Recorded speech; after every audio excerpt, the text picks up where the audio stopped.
तो जय श्री राम मेरी इंस्टा और यूट्यूब फैमिली को। तो भाइयों आज हमें जाना है दवाई डालने के लिए और भाइयों पिताजी मुझे बगैर बताए ही चले गए थे खेत पर।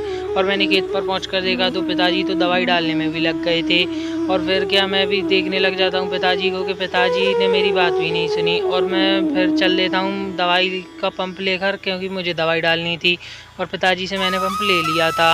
और फिर क्या मैं भी दवाई डालने लग जाता हूँ जल्दी जल्दी। और फिर दवाई डालने के बाद कंप्लीट कर कर इतनी देर में आ जाते हैं एक और भैया जिनसे हमने दवाई डालने की बोला था, वो आज थोड़े लेट हो गए और फिर वो भी दवाई डालने के लिए लग जाते हैं जल्दी जल्दी। और फिर मैं उनको पंप देकर मुझे जाना है घर की तरफ, क्योंकि भाई अपनी जो माता जी थी खेत पर ही थी, उनको छोड़ने के लिए मुझे जाना था और रास्ते से एक इनके लिए राइसरी भी लानी थी।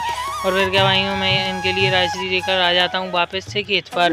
और भाइयों ये राइसरी आप बिल्कुल मत खाया करो, क्योंकि भाइयों ये सेहत के लिए बिल्कुल अच्छी नहीं रहती है, तंबाकू से दर्दनाक मौत होती है, इस पर लिखा भी है। और भाइयों इनको राइसरी देकर फिर मुझे फिर से कॉल आ जाता है कि दवाई ख़त्म हो चुकी थी।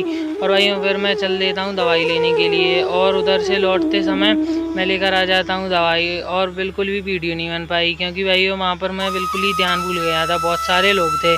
और भाइयों खेत पर पहुंचकर देखा तो इतने में तो पिताजी दवाई को खोलने में भी लग गए थे। और फिर मैं टंगवा देता हूँ उन भैया को फिर से एक और पंप, और कुछ ही पंप बचे थे अब तो दवाई डालने के।